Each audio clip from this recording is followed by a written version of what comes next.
વીજળી એક એવી શક્તિ જેને આપણે જોઈ નથી શકતા, પણ એની અસર તો આપણી આસપાસ બધે જ છે. આજે આપણે એ જ અદૃશ્ય શક્તિનું એક જાદુઈ સ્વરૂપ જોવાના છીએ. આપણે સમજીશું કે કેવી રીતે વીજળી એટલે કે ઇલેક્ટ્રિક કરંટ પ્રવાહીમાં વહીને કેવા કેવા રાસાયણિક ફેરફારો કરે છે અને એવી વસ્તુઓ બનાવે છે જેનો આપણે રોજબરોજ ઉપયોગ કરીએ છીએ. તો ચાલો આ રસપ્રદ વિજ્ઞાનમાં થોડા ઊંડા ઉતરીએ. આ વાત તો લગભગ બધાએ સાંભળી જ હશે, ખરું ને? કે ભાઈ, ભીના હાથે ક્યારેય ઇલેક્ટ્રિક સ્વિચ કે કોઈ ઉપકરણને અડકવું નહીં. પણ શું આ ખાલી એક સેફ્ટી ટીપ છે? ના, આ એનાથી ઘણું વધારે છે. આ ચેતવણી પાણી અને વીજળી વચ્ચેના એક ખૂબ જ ઊંડા સંબંધને ઉજાગર કરે છે, જે આજના આપણા વિષયનું કેન્દ્ર છે. તો આ ડર પાછળનું અસલી વિજ્ઞાન શું છે? ચલો એને જરા સમજીએ. તો આજે આપણે શું શું જોવાના છીએ? સૌથી પહેલાં આપણે વિદ્યુત અને પ્રવાહીના સંબંધને સમજીશું. પછી એકદમ નબળા કરંટને કેવી રીતે પકડી શકાય એ જોઈશું. ત્યાર પછી વિદ્યુત પ્રવાહની રાસાયણિક અસરો અને તેની સૌથી મજેદાર એપ્લિકેશન એટલે કે ઇલેક્ટ્રોપ્લેટિંગ વિશે જાણીશું. અને છેલ્લે આપણી આસપાસ જ તેના ઉદાહરણો શોધીશું. ચાલો તો એકદમ મૂળભૂત સવાલથી શરૂઆત કરીએ. આપણને ખબર છે કે ધાતુઓમાંથી તો વીજળી પસાર થાય છે, પણ પ્રવાહીનું શું? શું બધા જ લિક્વિડ્સ પોતાનામાંથી કરંટને પસાર થવા દે છે? ઓકે, આ સમજવા માટે બે શબ્દો યાદ કરી લઈએ. એક છે સુવાહકો એટલે કે કંડક્ટર્સ, જેમ કે તાંબુ, જે વીજળીને આરામથી પસાર થવા દે છે. અને બીજા છે મંદવાહકો એટલે કે પુઅર કંડક્ટર્સ, જેમ કે રબર, જે વીજળીને રોકે છે. તો સવાલ એ છે કે પ્રવાહી આમાંથી કઈ કેટેગરીમાં આવે છે, સુવાહક કે મંદવાહક?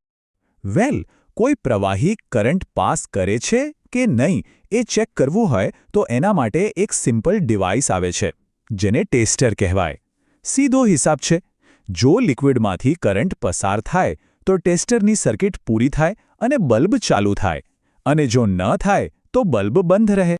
હવે અહીંયા જ ખરી મજા છે. જુઓ, બધું પાણી એકસરખું નથી હોતું. આપણા ઘરમાં જે નળનું પાણી આવે છે કે પછી તળાવનું પાણી, એમાં કુદરતી રીતે જ ઘણા ખનિજ ક્ષારો ઓગળેલા હોય છે. આ ક્ષારો જ પાણીમાં કરંટને વહેવા માટેનો રસ્તો બનાવે છે. અને બસ આ જ કારણ છે કે ભીના હાથે વીજળીને અડકવું જોખમી છે. બીજી બાજુ નિસ્યંદિત પાણી એટલે કે ડિસ્ટિલ્ડ વોટર, એમાં આવા કોઈ ક્ષાર નથી હોતા, એટલે એ વીજળીનું મંદવાહક છે. ઓકે, તો ચાલો હવે એક કોયડો ઉકેલીએ. માની લો કે કોઈ પ્રવાહી વાહક છે, પણ આપણે ટેસ્ટર નાખીએ તો એ બલ્બ ચાલુ નથી થતો. તો આનો શું મતલબ? શું આપણું અનુમાન ખોટું હતું કે પછી કંઈક બીજું થઈ રહ્યું છે? આ એક બહુ મહત્વનો સવાલ છે. લોજિકલી તો જો સર્કિટ પૂરી થતી હોય તો બલ્બ ચાલુ થવો જ જોઈએ, રાઈટ? પણ હંમેશા એવું થતું નથી. તો આની પાછળનું કારણ શું હોઈ શકે? અને જવાબ અહીંયા છે. જો બલ્બને પ્રકાશિત થવા માટે વીજળીની ગરમીની જરૂર પડે છે. જો કરંટ એટલો બધો નબળો હોય કે તે બલ્બના ફિલામેન્ટને પૂરતો ગરમ જ ન કરી શકે, તો બલ્બ નહીં ચમકે, ભલે ને સર્કિટ પૂરી કેમ ન હોય. તો પછી આ પ્રોબ્લેમનું સોલ્યુશન શું? વેલ, એનો ઉપાય વીજળીની બીજી અસરમાં છુપાયેલો છે, ચુંબકીય અસર. ગરમીની સરખામણીમાં ચુંબકીય અસર વધારે સેન્સિટિવ હોય છે. એકદમ નબળો કરંટ પણ ચુંબકીય સોયને સહેજ હલાવી શકે છે. અને બસ એનાથી આપણને ખબર પડી જાય કે કરંટ તો છે. આ રીતે આપણે એવા અદૃશ્ય કરંટને પણ શોધી શકીએ છીએ. સારું, તો અત્યાર સુધી આપણે જોયું કે વીજળી પ્રવાહીમાંથી પસાર થઈ શકે છે. પણ શું એ માત્ર પસાર જ થાય છે? ના, અહીંથી જ આપણો વિષય એક નવો અને રસપ્રદ વળાંક લે છે. જ્યારે પણ ઇલેક્ટ્રિક કરંટ કોઈ વાહક દ્રાવણમાંથી પસાર થાય ને, ત્યારે તે એ દ્રાવણમાં કેમિકલ રિએક્શન શરૂ કરી દે છે. આ જ છે વિદ્યુત પ્રવાહની રાસાયણિક અસર. અને આ કેમિકલ ફેરફારોને આપણે નરી આંખે પણ જોઈ શકીએ છીએ. જેમ કે ઇલેક્ટ્રોડ્સ એટલે કે દ્રાવણમાં જે વાહક સળિયા ડૂબાડેલા હોય, એના પર ગેસના પરપોટા બનતા દેખાય, અથવા તો એના પર કોઈ ધાતુ જમા થવા લાગે, અથવા તો આખા દ્રાવણનો રંગ જ બદલાઈ જાય. આ બધી નિશાનીઓ છે કે અંદર કંઈક રાસાયણિક પ્રક્રિયા થઈ રહી છે. હવે વીજળીની આ રાસાયણિક અસરનો સૌથી જોરદાર અને ઉપયોગી પ્રયોગ એટલે ઇલેક્ટ્રોપ્લેટિંગ. આ એક એવી પ્રોસેસ છે જેનાથી એક ધાતુની વસ્તુ પર બીજી ધાતુનું એકદમ પાતળું પડ ચડાવી શકાય છે. અરે, આના ઉદાહરણો તો આપણી આસપાસ બધે જ છે. આપણે બધાએ જોયું જ હશે કે નવી સાયકલના હેન્ડલ અને વ્હીલ્સ કેવા ચળકે છે. અથવા તો એવા ઘરેણાં જે દેખાવમાં તો સોના જેવા લાગે, પણ હકીકતમાં કોઈ સસ્તી ધાતુના બનેલા હોય. આ બધી ચમક બીજું કંઈ નહીં પણ ઇલેક્ટ્રોપ્લેટિંગની જ કમાલ છે.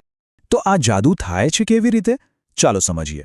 ધારો કે આપણે કોપર સલ્ફેટના દ્રાવણમાંથી વીજળી પસાર કરીએ. જેવું કરંટ ચાલુ થાય, દ્રાવણમાં રહેલું તાંબુ છૂટું પડે છે અને ઋણ ઇલેક્ટ્રોડ પર જઈને ચોંટી જાય છે. હવે દ્રાવણમાં તાંબાની ઘટ પડી, બરાબર? તો એ ઘટને પૂરી કરવા માટે ધન ઇલેક્ટ્રોડ પર રહેલું તાંબુ ઓગળીને પાછું દ્રાવણમાં ભળી જાય છે. આમ એક ઇલેક્ટ્રોડ પરથી તાંબુ નીકળીને બીજા પર જમા થતું રહે છે. બસ આટલું સિમ્પલ છે. તો એકદમ સરળ શબ્દોમાં કહીએ તો ઇલેક્ટ્રોપ્લેટિંગ એટલે વીજળીનો ઉપયોગ કરીને એક વસ્તુ પર બીજી જોઈતી ધાતુનું પડ ચડાવવાની પ્રક્રિયા. આ એની વૈજ્ઞાનિક વ્યાખ્યા છે. ચાલો હવે જોઈએ કે આ પ્રોસેસ આપણા રોજિંદા જીવનમાં ક્યાં અને કેવી રીતે કામ આવે છે. જાણીને નવાઈ લાગશે કે કદાચ આજે જ આપણે ઇલેક્ટ્રોપ્લેટિંગ થયેલી ડઝનેક વસ્તુઓનો ઉપયોગ કર્યો હશે. જરા આ સ્લાઇડ પર નજર કરો. કારના શાઇની પાર્ટ્સ અને બાથરૂમના નળ, એના પર ક્રોમિયમનું પડ હોય છે. કેમ? કારણ કે એનાથી મસ્ત લુક આવે છે, કાટ નથી લાગતો અને જલ્દીથી સ્ક્રેચ પણ નથી પડતા. પછી ઘરેણાં સસ્તી ધાતુ પર સોના ચાંદીનો ઢોળ ચડાવીને એને મોંઘો દેખાવા પાય છે.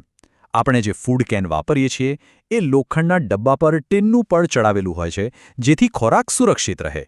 અને પુલ જેવી મોટી લોખંડની વસ્તુઓ પર કાટ ન લાગે એ માટે ઝિંકનું પડ ચડાવાય છે. તો આ બધું આટલું મહત્વનું કેમ છે? કારણ કે ઇલેક્ટ્રોપ્લેટિંગ વસ્તુઓને ખાલી સુંદર જ નથી બનાવતું, પણ એને કાટ અને ઘસારાથી બચાવે પણ છે. એનાથી સસ્તી ધાતુઓનો ઉપયોગ કરીને મોંઘી દેખાતી વસ્તુઓ બનાવી શકાય છે, જેનાથી આપણો ખર્ચ ઘટે છે અને હા, એ આપણા ખોરાકને પણ સુરક્ષિત રાખવામાં મદદ કરે છે. તો આટલું જાણ્યા પછી હવેથી જ્યારે પણ આસપાસ નજર ફેરવો ત્યારે દરેક ચળકતી વસ્તુ પાછળનું વિજ્ઞાન જરૂર દેખાશે. રસોડાના વાસણથી લઈને ગાડીના વ્હીલ્સ સુધી ઇલેક્ટ્રોપ્લેટિંગ બધે જ છે. તો જરા આસપાસ જુઓ, હવે ક્યાં ઇલેક્ટ્રોપ્લેટિંગ દેખાય છે?